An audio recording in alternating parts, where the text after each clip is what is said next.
Marie-Claire Carrégé, bonjour. Bonjour. Peut-on se réjouir de la baisse du nombre de demandeurs d'emploi qui a été annoncée jeudi soir?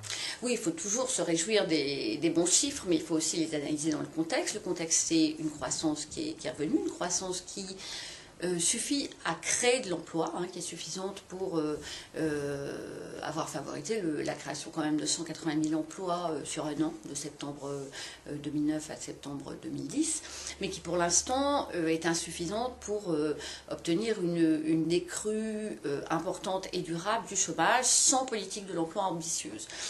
Donc c'est quand même le signe que les choses peuvent s'améliorer en 2011. D'ailleurs, les prévisions de l'UNEDIC, comme de Pôle emploi, sont à une décrue du chômage, mais il va falloir une politique de l'emploi très active pour soutenir les effets de la croissance et aboutir à une décrue durable du chômage. Et vous estimez que tout ce qui a été annoncé, le retour des contrats aidés, la mobilisation notamment des sous-préfets sur le terrain, peuvent y contribuer et vont accélérer cette décrue du chômage? Oui, bien sûr. La situation était quand même qu'on fait suite à 6 mois quand même de trou d'air dans la politique de l'emploi.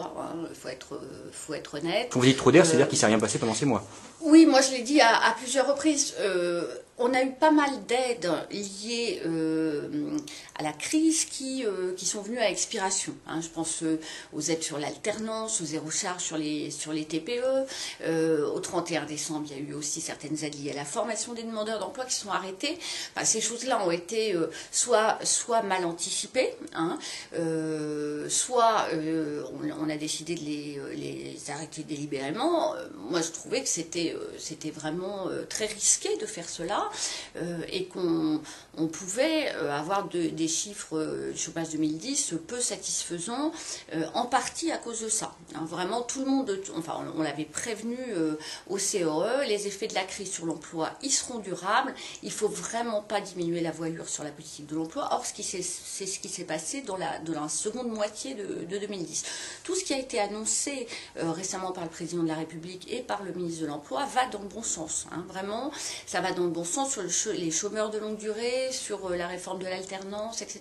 Maintenant, il y a un vrai enjeu de rapidité de mise en œuvre des décisions prises, parce que il suffit pas de faire des annonces, il faut les mettre en place sur le terrain.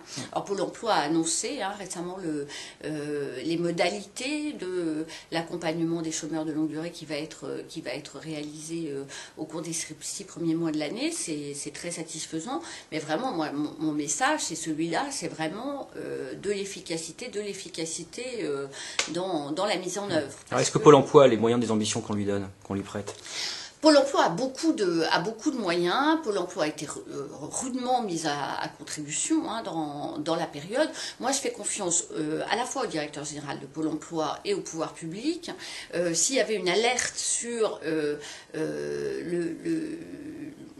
justement sur les capacités de Pôle emploi à faire face à ces missions qui sont urgentes, je leur fais confiance, et au directeur général de Pôle emploi pour alerter, et au pouvoir public pour prendre les mesures qui s'imposeraient pour donner plus de moyens à Pôle emploi. Donc vous estimez que pour l'instant, ils n'ont pas besoin de plus de moyens?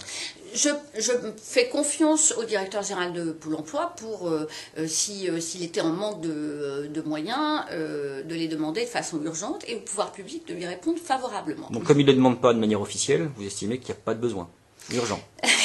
Je vous dis que je fais confiance au directeur général de Pôle emploi. Mais ceci étant dit,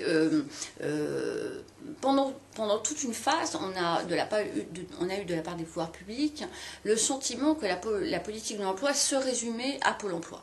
Aujourd'hui, c'est vrai qu'on en entend moins parler, et ça me soucie un peu, parce que je pense que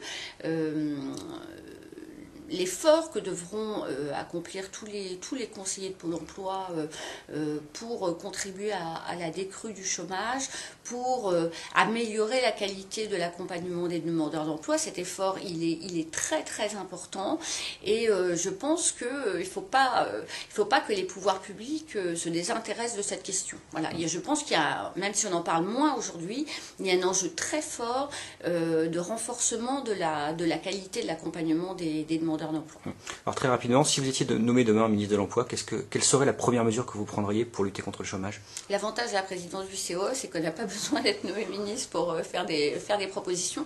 Écoutez, moi je crois que tout ce qui a été annoncé va dans le bon sens. Donc moi je rétablirai le zéro charge sur les embauches dans les TPE, tant qu'on n'a pas eu une décrue vraiment significative sur plusieurs mois du chômage. Je rétablirai aussi les aides à l'alternance, parce que c'est bien d'envisager des réformes structurelles de l'alternance, mais en attendant, depuis le 31 décembre, il n'y a plus d'aide. Je ferai comme le fait le gouvernement actuellement, je mettrai les feux sur les territoires. Je pense que c'est une très très bonne chose. Faire confiance aux sous-préfets et d'ailleurs aux préfets, parce que la politique de l'emploi et les bassins d'emploi, c'est pas nécessairement tout à fait en phase avec la carte administrative de l'État. Donc il y a les préfets de département et de région qui doivent être aussi sur le pont. Contrairement à ce qu'on peut penser si on ne connaît pas les ressorts de la politique de l'emploi, il ne s'agit pas d'avoir une approche administrative. Les créations d'emplois, ce n'est pas ça le sujet. Mais on a un paysage de gouvernance en matière sociale qui est tellement complexe. On a aussi des bassins d'emploi qui vivent des réalités très différentes aujourd'hui sur le marché du travail, qu'il faut vraiment une coordination administrative pour viser à l'efficacité maximum. Question fermée, qui nécessite juste une toute petite réponse. Oui, vous touchez un petit peu plus. Voilà. Vous toucheriez au dispositif des heures sup? Dans l'immédiat, non. Non, vraiment pas, parce que je pense que autant la mise en place de cette mesure pouvait se discuter, mais je pense qu'aujourd'hui, il y aurait beaucoup plus d'inconvénients que d'avantages à toucher à cette mesure. Okay. Et en matière sociale et d'emploi, vous êtes plutôt Copé ou Bertrand? Moi, je suis emploi. En fait, je suis une militante de la régression du chômage. Voilà. Les deux le sont. Oui, tout le monde. Tout le monde. Ah bah, enfin, franchement, moi, je ne mets pas du tout en doute les capacités des uns et des autres. C'est des moyens différents d'y parvenir. Vous pouvez avoir une inclinaison pour un moyen plutôt que pour l'autre. Écoutez, vraiment, à ma place de présidente du Conseil d'orientation pour l'emploi, vraiment, je fais peu attention aux hommes et plus aux propositions. Merci, Marie-Claire Carragé.